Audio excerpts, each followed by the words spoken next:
Game loaded. So, hi, and welcome to another edition of Lessons Learned podcast with myself, Lessons Learned. And sorry about that. That was my second screen here talking, and of course, our friend to the program, Chapamon, fellow YouTuber. So, welcome to all the folks out there who might be interested in the subject. We're going to be talking about diversity in gaming mostly. Um, and we're going to be talking about, and it seems that some of the frames are dropping. So let's do that. Hopefully that will work. Sometimes the internet is a bit problematic. Now, finally, it went. It's all over the place. Uh, Hopefully the recording won't be so bad in the VOD. So if you're having problems, chat with this particular program, you can always go to the VOD here or the VOD on YouTube under Lessons Learned. But before we get into the particulars of the program, we're going to cover a bit of news. Two pieces of news that came out this week recently, thanks to our friends in the know. The first one is that Ubisoft has been putting the brakes on modding, particularly in the game Watch Dogs 2. That's a thing that they're doing. Apparently, it's an anti-cheating measure, or so they claim. I, on the other hand, don't really believe it, because the problem is with it is that you really in order for you to mod the game, you have to play offline. But if you know anything about Ubisoft, you know that they've been pushing online gameplay and just online DRM for a very long time through Uplay. So it's like if you want to play the game, in a sense, you have to be online, especially on PC. But if you're not, then, well, you're going to forget about the mods. And being that they do open world games like Watch Dogs 2, that's the kind of game that induces a lot of modding. And I don't know why. Especially if you want to get it to look as good as E3 tech demos. Exactly. If you bought a new computer, you spent $1,200 or $1,500 on a new machine, building out yourself, your your i7 whatever, and your 1080 Ti card or the equivalent, you're like, yeah, I like to use this horsepower I have under the hood. How about I mod the game? Not so much. And this comes in the news of perhaps maybe a changing trend when it comes to modding. GTA 5, Rockstar had to basically override their parent studio, Take-Two, when Take-Two said basically that they were going to cancel modding for the single player version of GTA 5. That didn't go so well with the community. Bethesda, of course, has tried multiple times to cash in on mods, and that's still a controversial issue. And now we have Ubisoft saying that, well, because we don't want people to cheat in the online multiplayer, we're gonna nuke mods. I'm thinking that the industry's decided that either they're gonna cash in or they're gonna slap down mods. At the same time that Bethesda is also trying to put their mods on their games on consoles. Yeah, and of course you got Sony not wanting that because reasons. Yeah, well, I think not so much that they don't want mods entirely, is that they're very twitchy about it. They were like, it has to go through these layers of certification.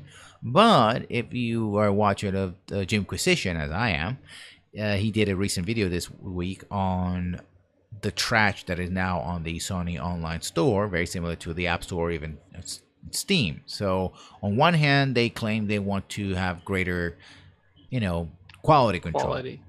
But on the other hand, they're like, but, we'll leave just any game come into our platform so we can sell more units. It's just, again, one of those things. And talking about supposedly anti-cheat measures, we have Activision limiting certain types of software, particularly recording software and software that tracks, frames per second and similar status reports on Destiny 2, making it harder for you to know whether or not you have a smooth 60 FPS or do your GIFs or even stream on platforms like Twitch, like this platform that we're at right here, using software like the one I'm using right now, which is OBS, which is being quite a bit of a dick, but that's just how it goes.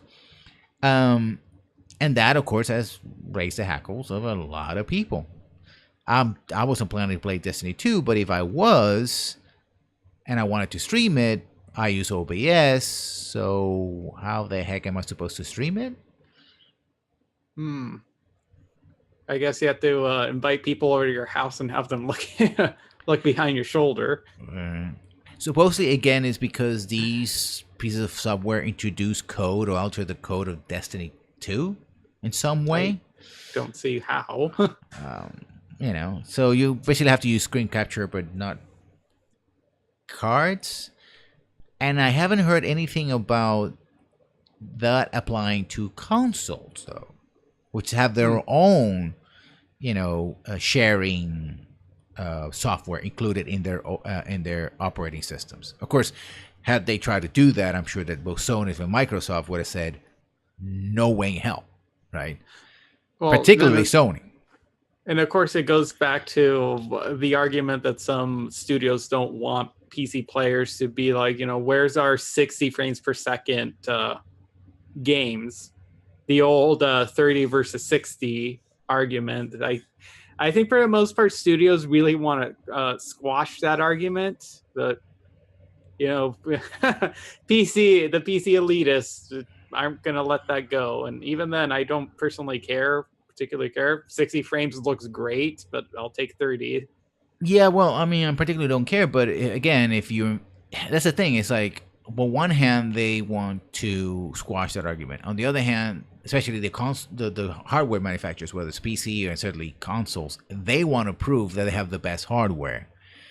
They want to prove that they can run, say, smoothly at 60 FPS or better, right? And many software manufacturers want to prove that their games are the best games out there, including being consistent on those benchmarks. So squashing or making it hard, it's not impossible, by the way. There are ways to work around this. Well, the software probably. But the other software either doesn't have as many features as systems like OBS, like third-party software, or they require you to pay money. OBS is free. So that means that the barrier to entry when it comes to streaming a game like Destiny just rose. Only those people already can use the software that is not interfered with. And I probably have to check some Reddit or something to see, which third-party software, et cetera, are supposed to be blocked. But we'll see. But again, and also I think, why would you interfere with essentially the golden goose, I suppose, or the goose at least, the golden eggs of streaming? And I think, just like modding before, I think it's the industry trying to grab control situation, right? They just want to be more and more in control. They want to be able to decide who can stream and under which conditions. Just like they tried to put, the kibosh on a lot of the stuff on YouTube as well. I'm having a WB flashbacks to Shadow of Mordor, like the pre-release media. That you're allowed to stream X amount, but you can't show any glitches, and you have to say nothing but good things about the game. Yeah, those who were sponsored YouTubers, right? And they were trying to control that. Or, for example, our friends over at Bethesda, talking about Doom and releasing Doom, not sending out review copies before the release of Doom, and saying, no, from now on, every game of ours is just going to ship to everyone at the same time. Perhaps because they don't want people to notice those glitches in the earlier builds and write a review about it. Excuse me. Or maybe just have people, those those particular players that will are willing to wait for reviews and until reviews are out. Maybe entice them a little more, like, well, you're gonna have to wait just as long, so might as well just buy the game at launch and play it yourself. Or pre-order it and get the Yeah. bonus. Which leads us to, I think, as it dovetails nicely into tonight's theme. We've been discussing last 3 Fridays, and this is the third Friday we're going to be discussing this, diversity in gaming. We'll talk about what diversity could or should be, how to do it. We attempted to tackle that last week, and now we're going to talk about the consumer side of things again, in a way, but this time under the guise of who owns what and what is perhaps owed, if that's the right word, to consumers when it comes to representation and diversity. I confess myself that I am the kind of fan who has done fan fiction. If you go to my YouTube channel, you will find tribute videos for some of my favorite games. In fact, I got into the YouTube thing a couple years ago with a video I wish I hadn't erased because it was very popular. It was a Halo 2 video. I made a couple of them, and one of them actually got over 300,000 views over quite a long period of time. But well, I don't have the original, so I can't upload it. So stupid me. Anyway, that's how I got into the game, and I've been in fandom, an online fandom, all the way back to when mailing list and Usenet was a thing back in the day. Back in the day, and it's interesting how the internet has sort of morphed fandom, or not morphed it. I think, and I've been doing some research on fandom as well. Probably, if we talk in the future about this as well, I might introduce those pieces of data that I'm looking. I'm looking actually at papers and the like, because there's in fact something called fandom studies. So yes, it's a professional university level. There is something called fandom studies. I presume it's part of the social studies, sociology, etc. I haven't got into that much depth of who is doing the work, but I found some very interesting entries.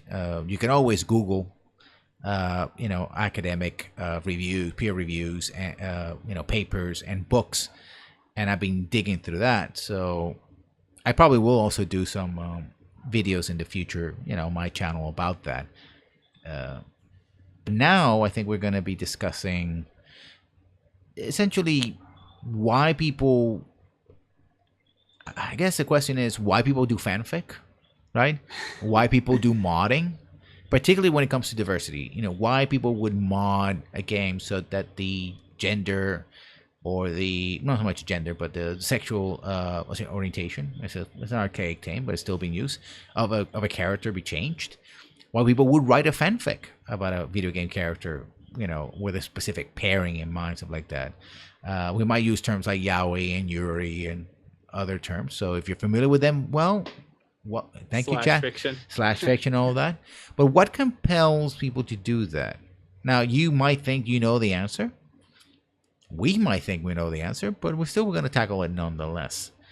So, Chapamon, I think you mentioned last time, and not on screen, off screen, that you made a little video series, or at least one video, where a certain Garrus Vicarian had a very torrid affair with one Commander Shepard, one male Commander Shepard. So yeah, I am very similar to your background. This is how I got started as well. I made a little video series where I essentially try to ship a male Shepard with Garrus Vicarian. For those of you who've never played Mass Effect 2, Garrus Vicarian is an alien companion. In the second game, he is romanceable only to a female Shepard, and he is only romanceable in the second game. So if you fail to romance him as a female Shepard in the second game, he is completely locked off in the third game. That being said, through the magic of save editing, you can totally change some flags around, and Garrus can be yours if you are a male Shepard. In particular, my edits tend to try to make it fluid, since a lot of the animations are geared towards more of the female Shepard, since female Shepard is has a lower height. There are some animation quirks, lip syncing, and obviously voice acting will not play. So my forte, if my video series, I edited in more like a dialogue over essentially a montage of just Shepard and Garrus going through the adventures of Mass Effect 2. Now, the reason I did this is because I'm a fan of Garrus Vakarian, and as a gay man, I would have totally liked to see him with male Shepard. I mean, so especially since at the time of Mass Effect 2, you as male Shepard, you had no gay relationships, and this was entirely by design. You can find an interview with one of the founding doctors of BioWare, where they actually explain why there aren't any gay characters, even though female Shepard, I guess, kind of falls into potentially having gay romances, but that's a completely separate topic. In the third game, I wasn't satisfied with my male romantic options for Bro Shep, as I call him. You and a lot of people, yes. Yeah. So I just went ahead and did my own thing. My video series surprisingly isn't as popular as I was expecting it to be, except for the precursor. So as just when I was kind of trying to find my way of figuring out how to edit stuff using video editing, I thought it'd be kind of interesting to kind of make a video of all of Garrus's deaths compiled into one video, since there was no such video in existence, using the Shepard that I was planning to use for my series. And that has been surprisingly popular and has received so much hate in the comments. Like out of everything, like my very first video that I've ever made is my most popular one, and one that I wasn't expecting it to be. That is, I mean, yeah, and even though it focuses more on Garrus's deaths, at the very end, it is kind of tossed in that it's all a dream. It's Shepard waking up at the very end of Mass Effect 3 after Garrus's sex scene, I guess, or love romance scene in Mass Effect 3, and there's Garrus just right there. Hey, and honestly, that kind of surprises a lot of people. Half the comments are, "Oh, how could you ever make such a video of like Garrus Vakarian dying?" And the other one is like, "Wait, why are Shepard and Garrus like in a room together? Ew." So that's very interesting. One of the things that you said, and I'm gonna focus on that, is that the options that you were given were not good enough. No, they were not good enough for you. They just didn't do it. You wanted and needed enough to make the video, obviously. Yes. To have, because you like Garrus and you like the idea of Garrus and being with male Shepard, to put them together, regardless of what the actual canon, if there's such a thing in the Mass Effect universe, said otherwise, right? And the reaction that you got, I thought was very interesting. It's like, how could you kill Garrus? How could you put Garrus under this situation? Or, no, that's, oh my God, my heterosexual sensibilities are being offended because whatever, right? Which, again, I think goes into the idea of ownership, right? Because these are called transformative works, right? Fan fiction and YouTube, a lot of Let's Play, stuff like that, have been fallen into this idea of transformative works that you may have a core product, in this case, a video game, but when it comes in contact with the audience and the audience sort of works on the text, and we're going to use the term text to mean video games, movies, televisions, and actual written books, whether digitally or on paper. That's the term that actually is the official term. When it comes in contact with the text, they decide to create a variant version of it. I mean, for example, I've written a fan fiction series which started simply because I was upset about the ending of Mass Effect 3, right? Mm-hmm. I'm very much a stickler for canon as much as I can, I love, I guess because it's my lit major in me, right? I don't, and the writer in me. So it's like having someone sort of go in and go like, yeah, you're wrong. It's like, just don't, just get your grubby hands. Don't, you, what the, don't do that. But at the same time, I'm a fanfic writer. I rewrote the ending of Mass Effect 3 to something that I felt was better. I'll leave to people whether they read it and think it's actually better writing, and something that made more sense for me. And from that, I kept writing more Mass Effect fan fiction, right? Still, I think within the concept of canon, I suppose. But then again, because the canon, as I had, it appeals to me. It was built for people like me, a heterosexual man, in my, adult. The relationships mostly are heterosexual, whether femchep or male shep. They are designed in such a way that they appeal to people like me. Even if I may not like all the characters or all the relationships, they're still, that's how they were made.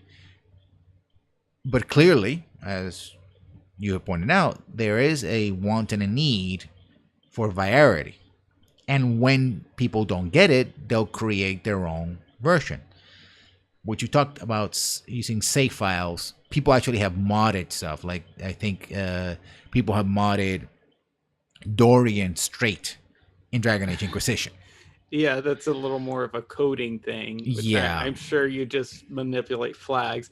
But you brought up something with such as Mass Effect. Mass Effect as a whole, as a franchise, its main appeal is canon.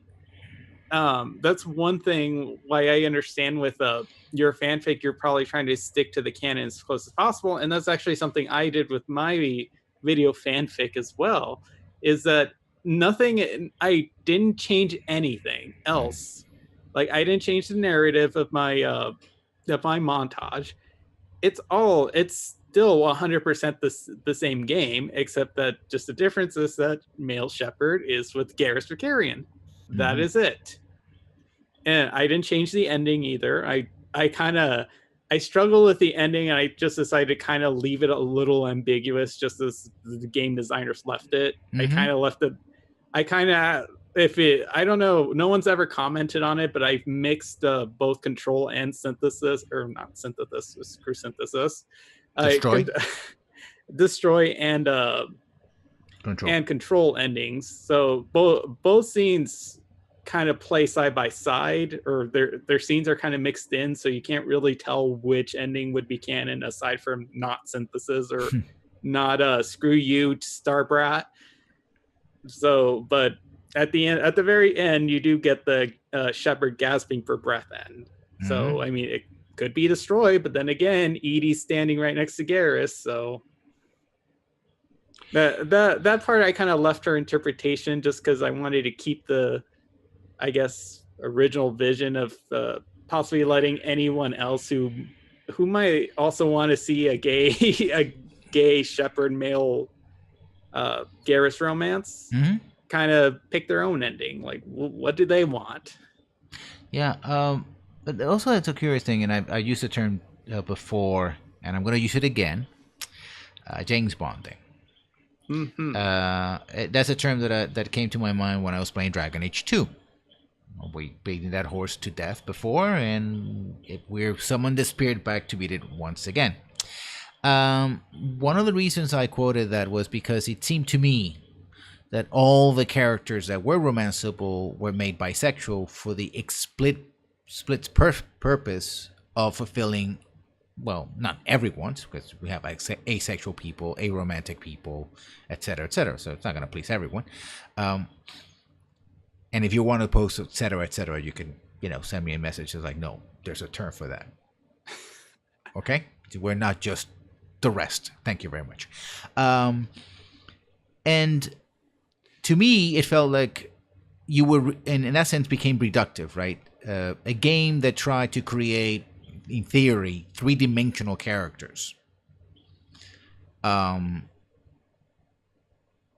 creating characters that also existed in this as sort of objects to be acquired by the player, regardless who the player was or how they played, most of the time, at least when it came to gender and sexuality, which are not the same thing. I always have to remember that. it felt reductive, right?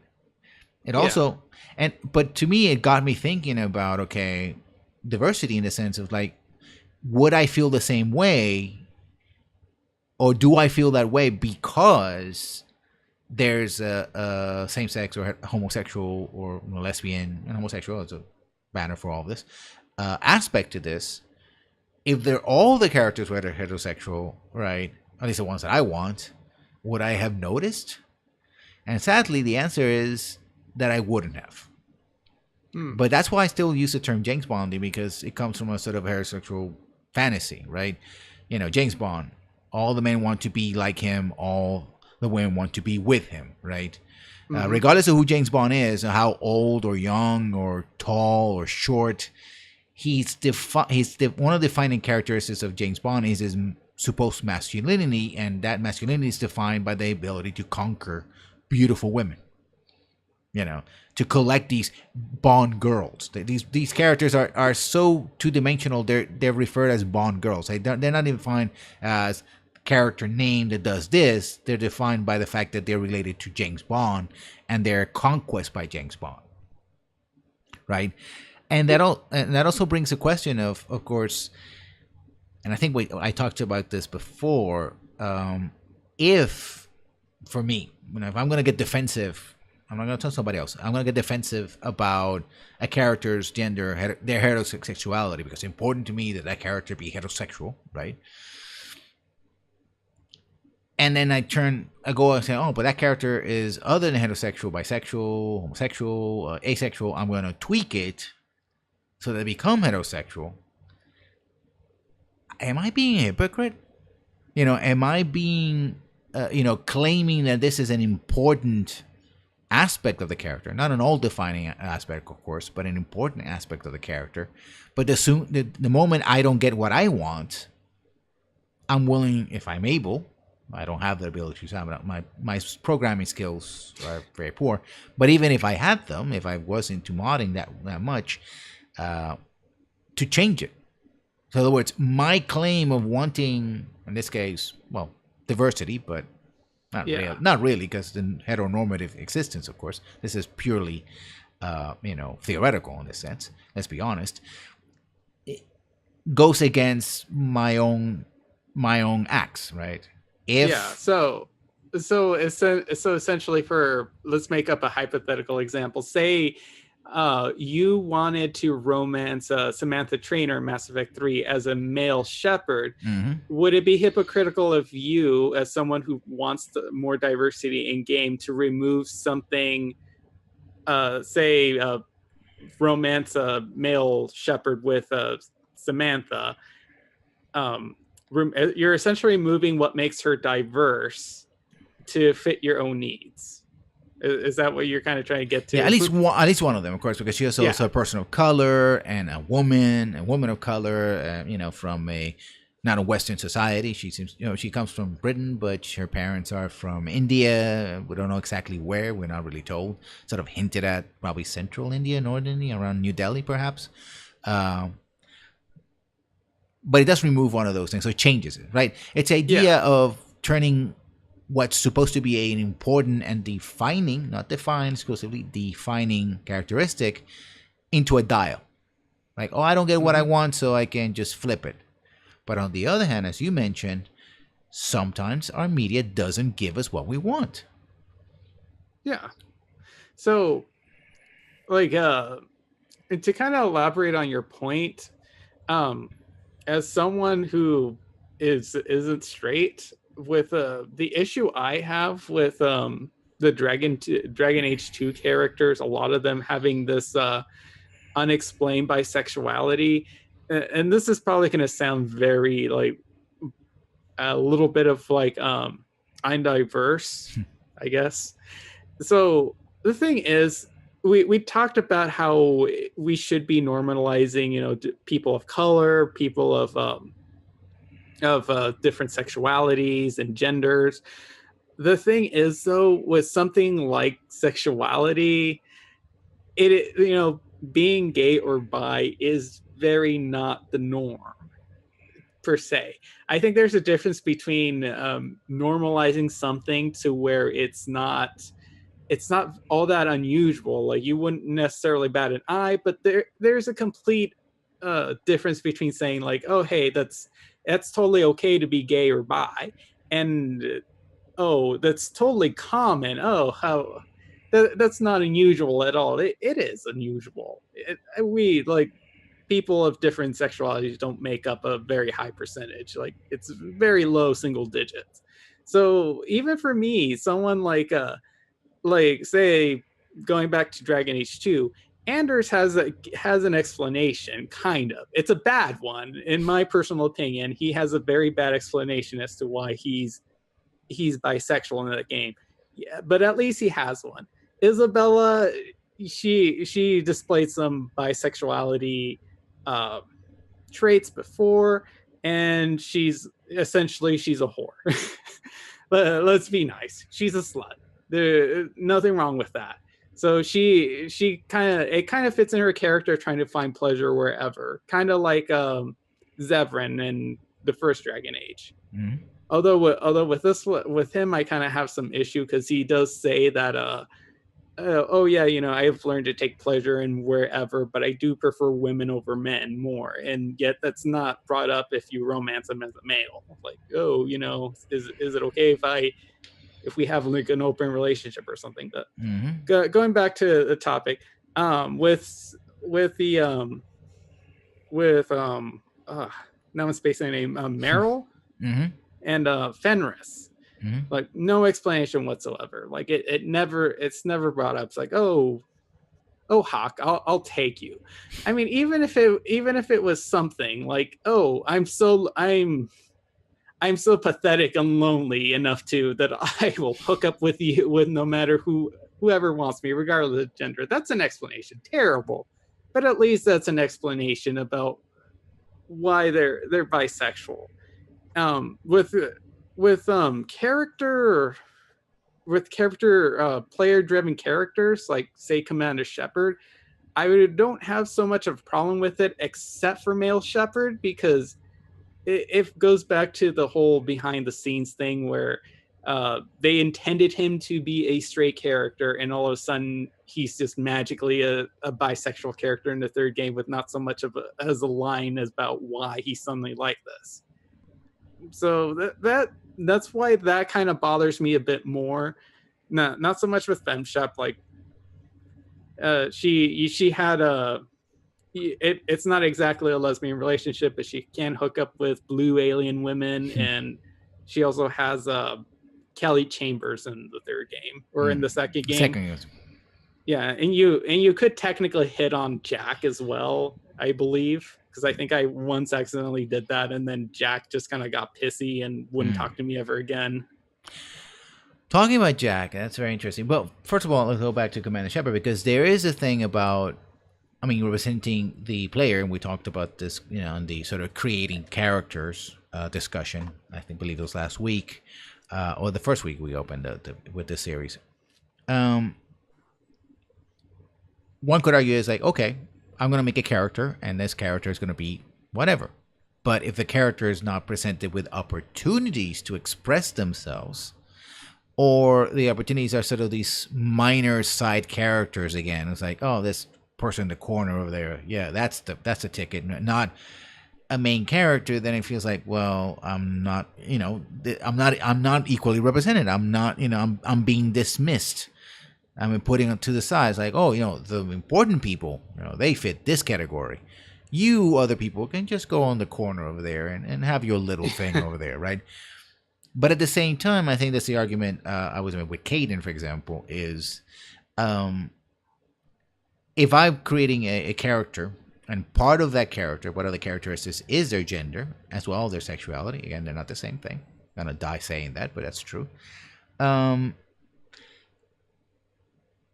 Having that sort of apparently change midway, just so that character then can become available. Because, for example, I've heard people say, oh, Jack is, and this is probably ignorance on my part when people use this type of terminology, Jack, and I think Cora from, that with a C, not a K, from Mass Effect Andromeda, quote unquote, are coded lesbian. Oh. Because perhaps the way they're dressed or their mannerisms or their haircuts. I've read things about their haircuts, right? If you have a certain type of haircut, it codes a certain way. It's cultural aspects. I'm not gonna get too deep on it because simply I don't know, right? But it feels like, again, so it's not so much about representation all the time. It's more about ownership, right? I want Jack. I want Cora. You're denying me, the player, something I want. Which brings the question, how much should content creators, whether the game designers, writers, etc., give in, if you even call it give it in, or actively pursuing these demands in specific works? One thing's to say, as we said before, industry-wide, right? Mm-hmm. But if no one steps up and makes the changes at an individual level, then you don't get changes at the macro level. Yeah, so I guess, again, male shepherd suddenly becoming bisexual is probably a demand. I've read that Garrus and Tally being romanceable in the second game was that's something that kind of gave in because people wanted it. The fans wanted that, so they kind of gave in and said, okay, we'll make them romanceable. So there's some, I think certainly it's not so much demands as maybe request. I would say that I think it's totally okay for players to request certain things, and as long as they respect there's mutual respect on both ends of a developer's vision and what the players want. I think there's nothing wrong with it, but then there goes back to the argument of what's the artist's artistic integrity versus what their audience wants. And I guess to an extent there's their target audience, and then there's their unintended target audience that become fans as well. So it's somewhere in there. And then of course, in terms of ownership, then we get into like murkier areas when you start writing fanfic, or something that's become very popular in more recent years is the advent of using Source Filmmaker to make your own movies with character models and just import them in from game files and have them interact. And a lot of them are very not safe for work. In fact, now that you mention it, this kind of goes into more like legally murky waters. There's like a particular studio that makes some very it's not my taste, but I've seen their videos. They make like these very detailedly animated characters or movies. They're very, very not safe for work. But they use like pre-existing properties such as BioShock Infinite. I've seen models from Batman, the Arkham series, and they have a Patreon set up, and they're making almost $30,000 a year. So, like, where do you kind of draw the line between, I guess, not just ownership of the characters themselves, because I guess something with Batman that kind of gets into more of a licensing as well, because those models probably not just belong to Warner Brothers Interactive, but DC as well. But let's just kind of limit that to BioShock Infinite, like the ownership of Elizabeth to Take-Two or Take-Two Interactive, Irrational Games. Yeah, Take-Two. Let's just limit that to an originally made character and stuff. So where do we draw the line between like, hey, your fan base is making very naughty videos of these characters that are probably not very in line with your artist's vision, and this is what they want. There's a market for it. Yeah, there's a market essentially that you probably don't want to get into, but someone's making money off of it. Well, for example, in this side certainly, but in Japan, and I think this is one of the reasons why Japanese video game companies like Nintendo are when it comes to West, they're very controlling of YouTube and stuff like that. It's because in their experiences, there's an entire market, the doujin market, where people can take characters from established manga and anime and even video games and essentially do whatever as long as they slap a parody take on it or something like that, right? And yes, just like the studio you're mentioning, they can be pretty graphic. And for example, if you're Nintendo who's trying to project, and they can make money of it, they can actually sell this stuff. That's the thing. Yeah. So if you're Nintendo, you want to keep a family-friendly image. You don't want to see Princess Peach in a compromising position with Mario or Kumba or wherever, right? Yeah. Right. Or Toadstools or whatever you can imagine, right? I should mention that today, I believe the furry community is celebrating Bowser Day. A lot of artists draw a lot of fan art of Bowser today. Yeah. So I'll just leave it at that. So that's a very fitting topic that you just brought up. And you certainly don't want people to make a profit out of it without you having any control. It's like, oh yeah, we spent dozens of years Super Mario in one form or another, from the idea of Jumpman. If I remember correctly, Donkey Kong came out in 1981.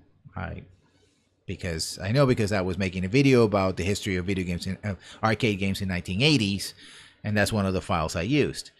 And I emulated, and that's another aspect. Emulation as well gets into it.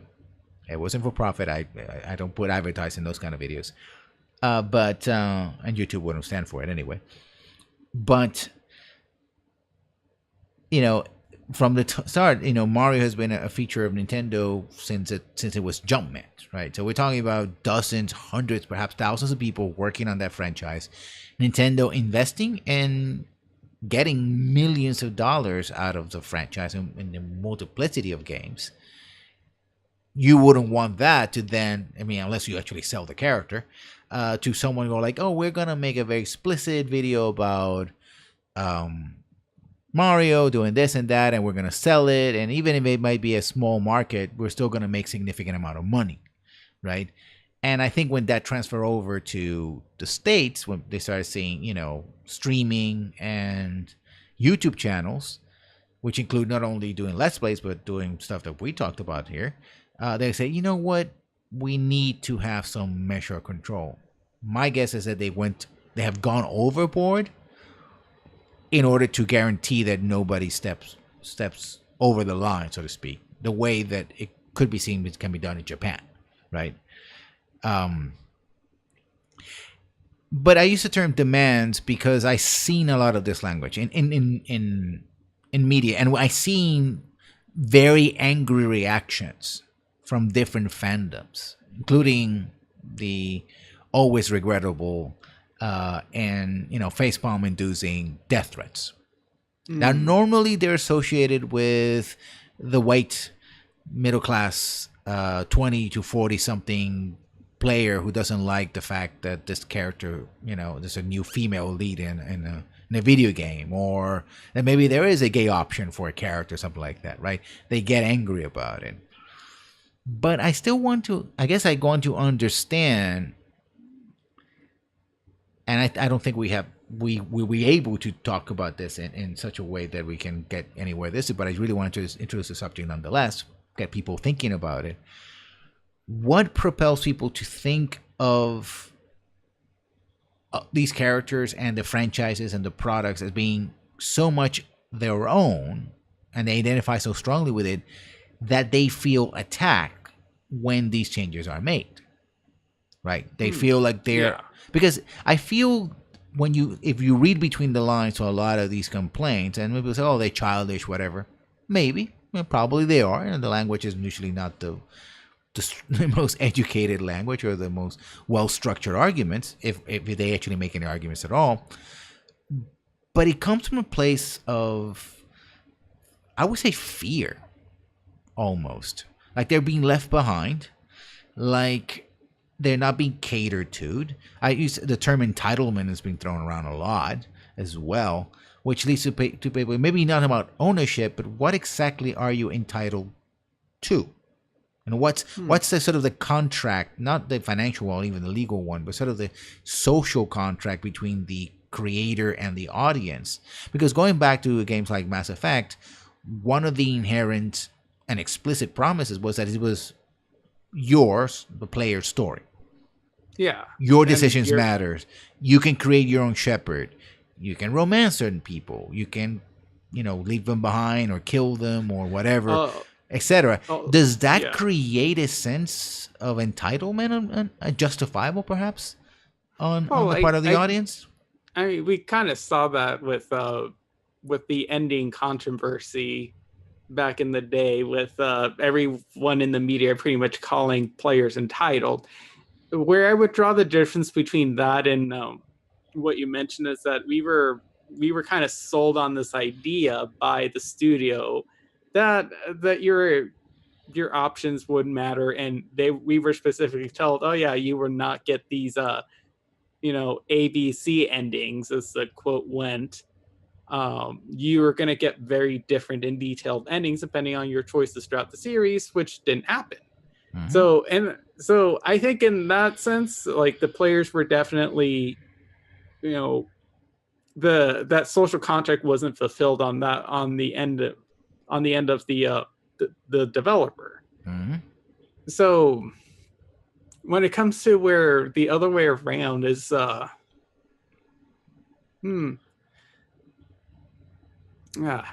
I totally just lost my train of thought. That's okay.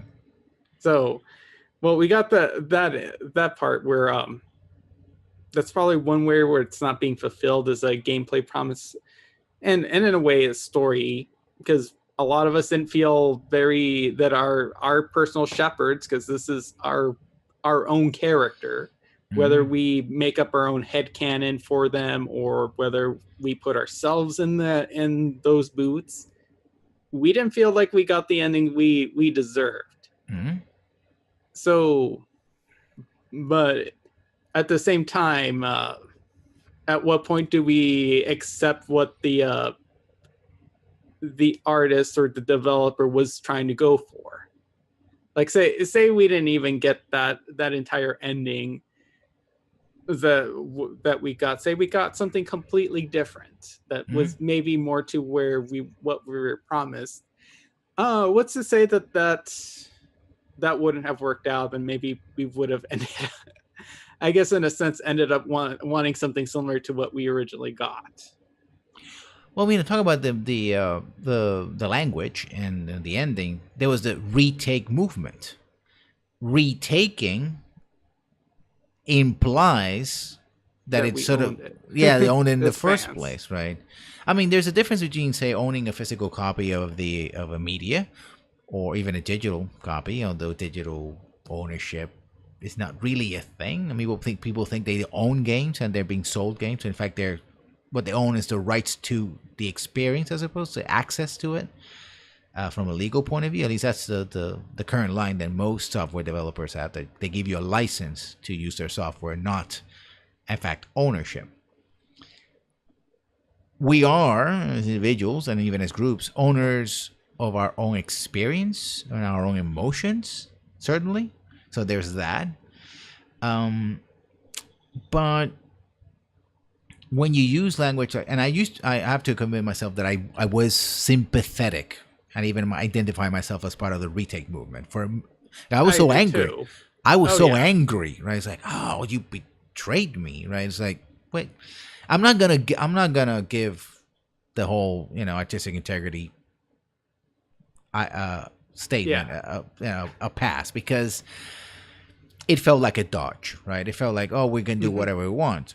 Yes, you can do whatever you want, but there's just implicit and explicit promises that were made, and some of them were pretty explicit, like you mentioned about the ending and all that.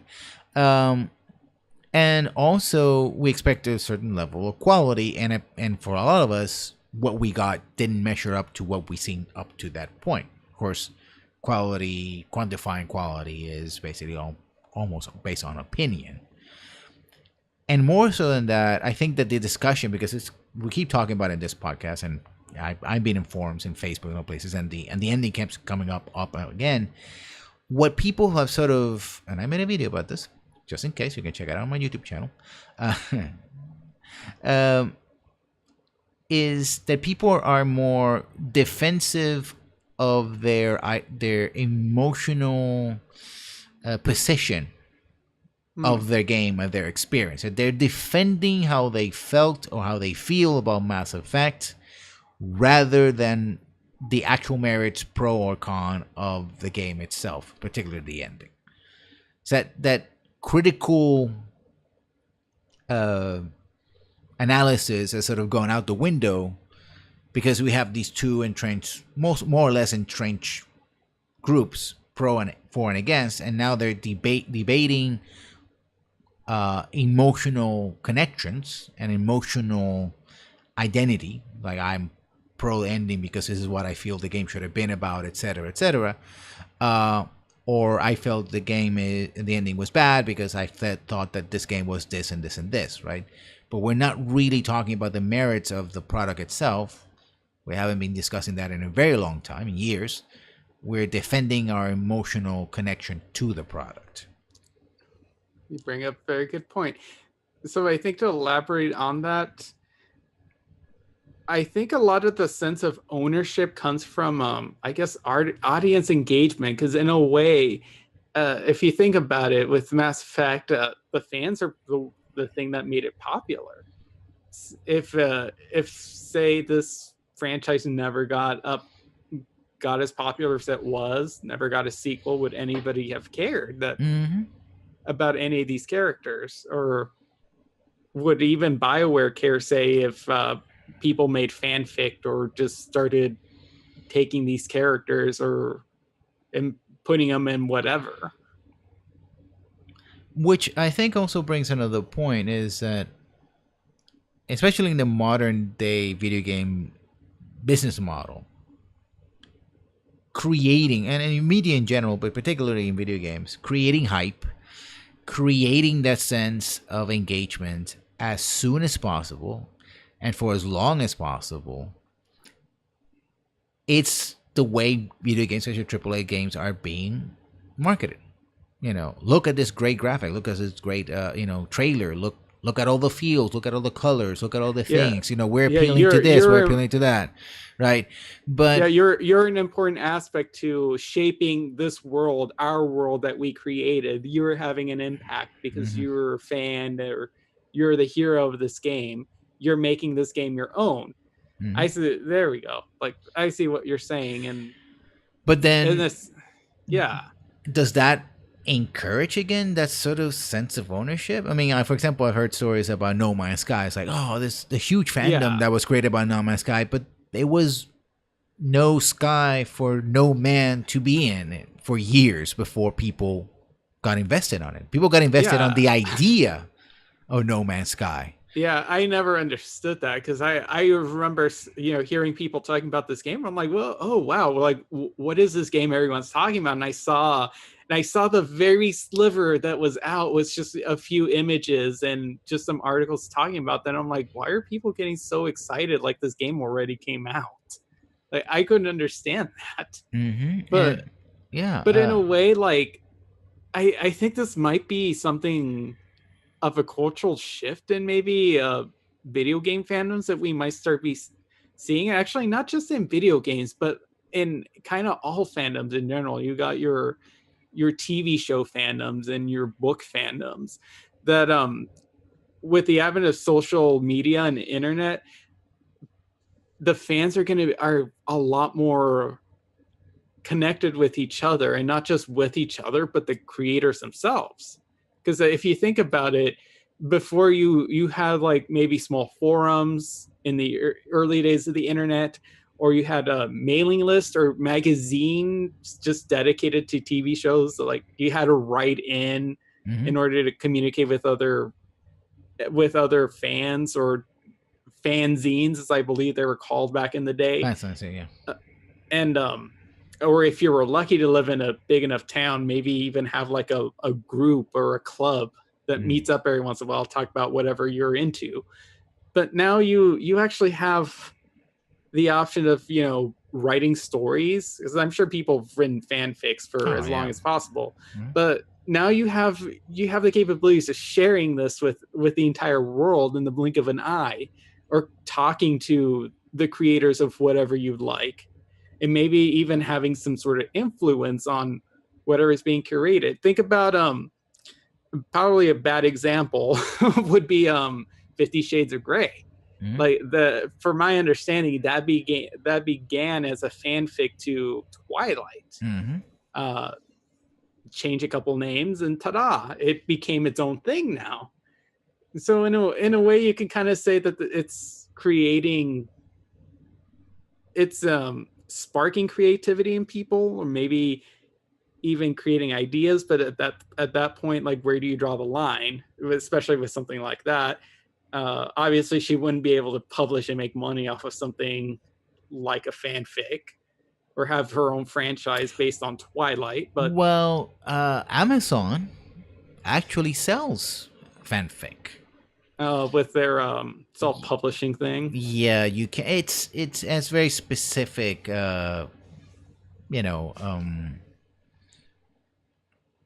Preconditions. So that's one reason I think it has become very popular. You simply can't send your piece of fanfic and go like, oh, you can buy it. Part of it, the people who actually create the content have to sign on to it and allow it to begin with. There was at least one book, I think, or two books that were fanfic of Harry Potter. A whole series about their kids after they got, the kids of the main cast going back to Hogwarts, and they were sold as books, and the author J.K. Rowling said, "That's fine by me. I got no problem with that."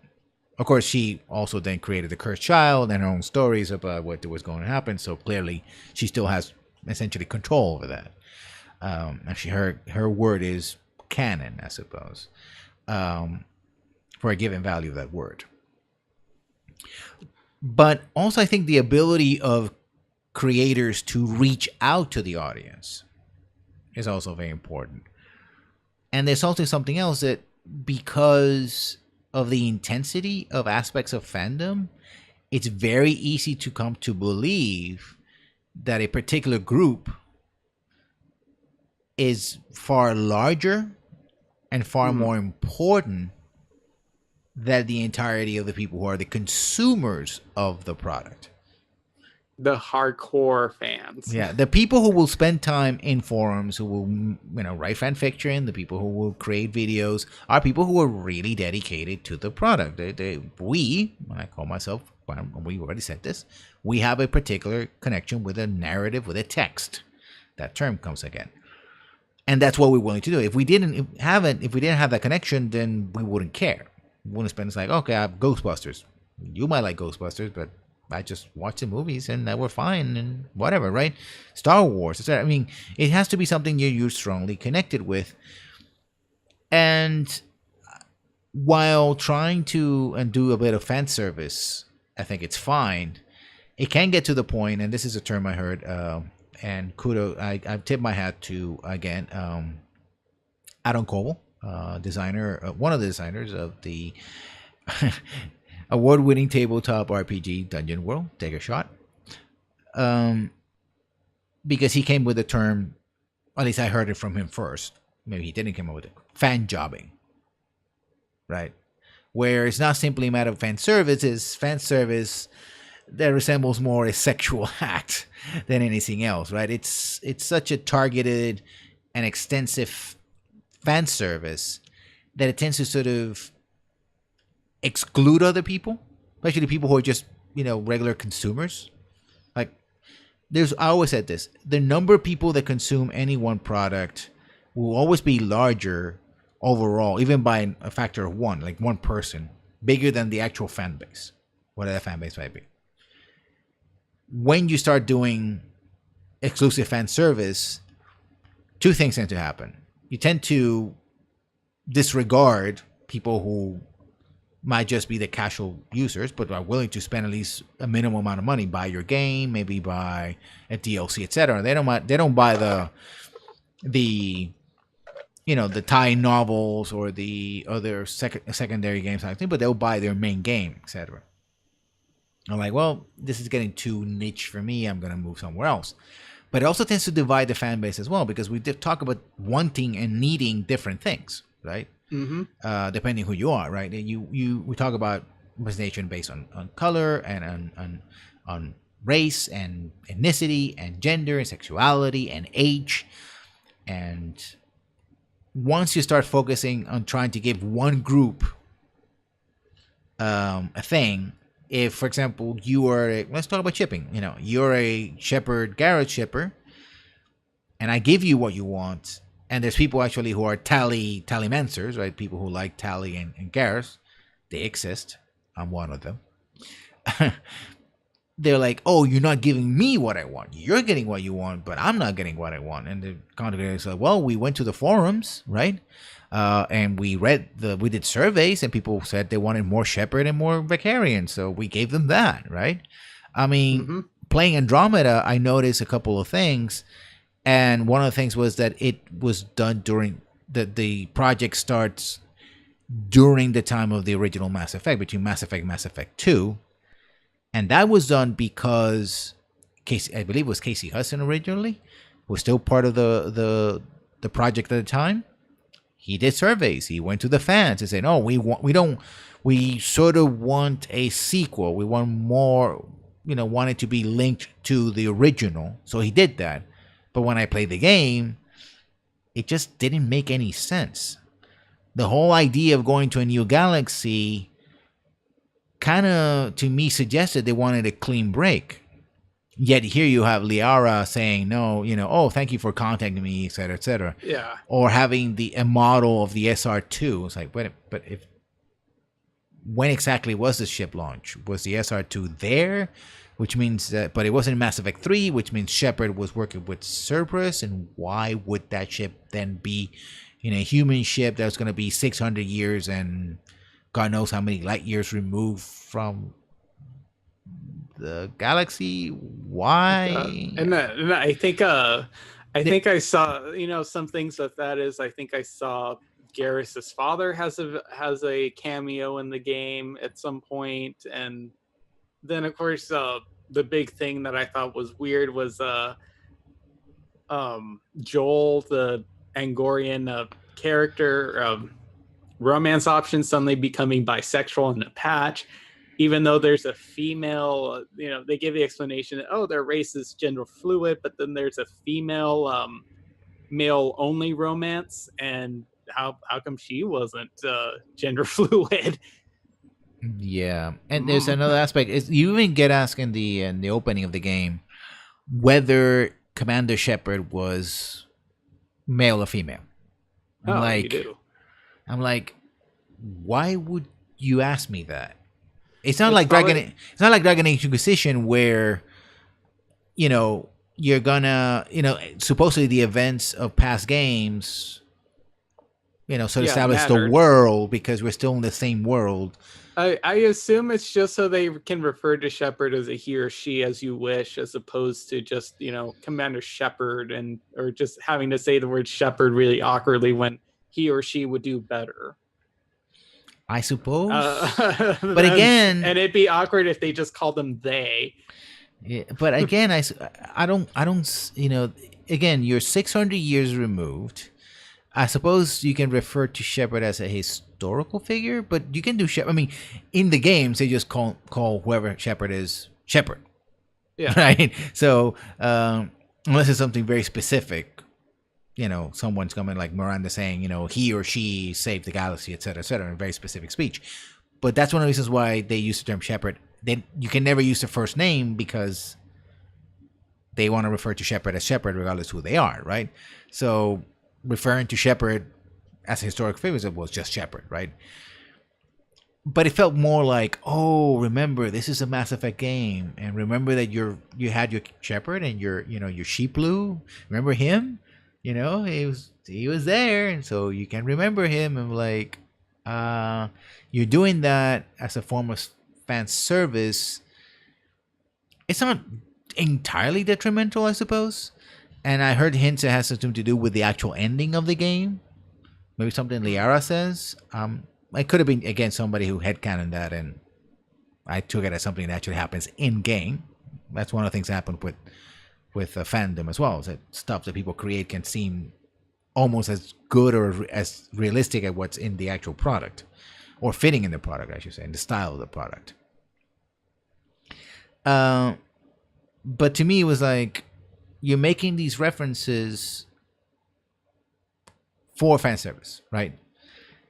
Where a clean cut, which seemed what you were trying to do, which is send the ship completely removed from everything that happened in the original game, and a clean restart or reboot would have been much better. I think that's one of the things that when I played the game, and probably might talk about in Andromeda experience in another episode, is that it never really grabbed me because I was still sort of in the back of my mind. I think that's what intrigued me. It's like it was back of my mind. I was still trying to make that connection to the older games, but there was no reason for it. So it created an expectation that there should be a stronger connection when in fact there shouldn't be any of them. Yeah, I think that goes with into the one of the fundamental aspects of Mass Effect. I don't know if you watch Smud Boy, but he went around asking his subscribers the question, "What is Mass Effect?" Mm-hmm. Essentially, what does it mean to you? In response to this video that BioWare made, where a bunch of fans were giving these nonsensical questions about what Mass Effect is to them.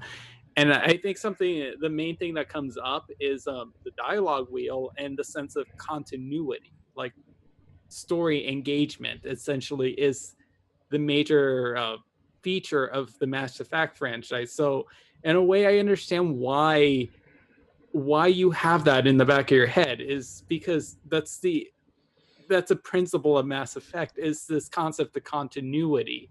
It does have to link back to the game somehow, or to the previous games, because that's what we've been trained to do, to expect from Mass Effect, is continuity. So it all has to make sense. So if it doesn't fit. And I think they could have done it. They could have done it in a way that it would have worked, but obviously they didn't. And also, I think Mass Effect, and relying exclusively on fans, because I did post a sort of very short comment in the Facebook page for Mass Effect, which I'm a member of, one of many, but the one there's there, and I was like, I wasn't. I think the term I wasn't enthused, or I wasn't. I mean, I felt that I didn't do it overly negative. I mean, it's just that I basically said that the game didn't grab me. What I played about the trial didn't grab me. A lot of people got very defensive, right? But here's the thing. Right now, and this is a piece of news that we should have talked about in the beginning, but good that we're going to try this out. BioWare Montreal is no more. No more. They got absorbed into EA Excite, I think I forgot the term of it. EA Motive. EA Motive. That is yet another signal, in fact, that there's no single player DLC. Seemingly Horizon, like I mean, up to what, closer to 6 months. So if there any DLC would have come either in November or by the end of the year, at least the first piece of DLC. We're not even getting any new skins or anything like that, outside of microtransactions, I suppose, on multiplayer. So the idea is that relying exclusively on your fan base didn't work. The fans, people who really wanted to be excited, especially people who were perfectly fine with what happened with Mass Effect 3 and wanted more Mass Effect, were there, and they pre-ordered, and they were willing to stick with the game. And they're the people who say it's a slow burner and it takes about 20 hours for you to get excited about the game. It's like, well, 20 hours is a complete game, that's a lot, but hey, are there, and they're willing to pay money, but they're not enough. At least they were not enough for Electronic Arts to continue to support the studio that made the game, and perhaps continue to support the franchise.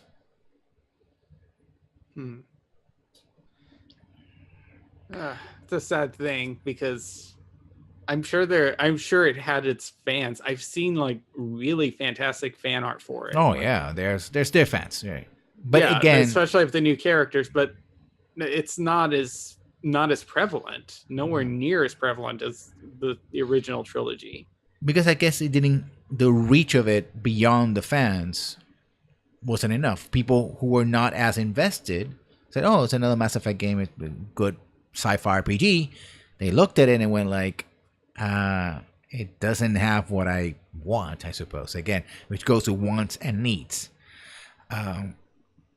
So, yeah, I don't know if it's something that the fans can mod to fit their needs. No, I think Because that's yeah, but I think taking back the conversation to diversity, especially when it comes to fanfic and modding, I think what we can take away from it is that I think there has to be a line definitely between ownership of the property. Obviously, fans make a not necessarily make the franchise, but they definitely build it up, mm-hmm. especially if a franchise does get big. But there also has to be a mutual respect with the creator, because obviously the creator has the final say. It's their artistic vision, or their parent company can make them pander to their fans as much as they want Mm-hmm. for money. But I think there has to be definitely a line of respect. But at the same time, I think a lot of creative things can come from what fans make, especially in terms of when you see fans trying to introduce people of color, people of different backgrounds or sexuality and genders, or actually something. Here's another group that I think that both of us failed to mention to bring up, and it's kind of hard to really introduce, is people with disabilities of Oh some yeah, sort. yes, of course, of We course. really don't see that in gaming a lot. Mm-hmm. Like we don't see, usually if it's someone with a disability, it tends to be a non-factor, like, oh, I'm missing an arm but I have this robot arm, I'm fine. Yeah, Or the only games I can really think of off the top of my head with people with disabilities are probably Perception and Beyond Eyes, where you follow characters who are blind.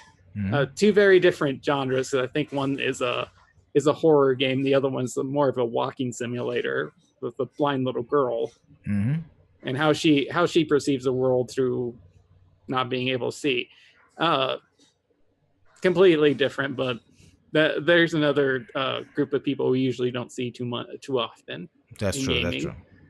Um, but in sense of there, honestly, that would be a little harder to do. But maybe a topic for another another day.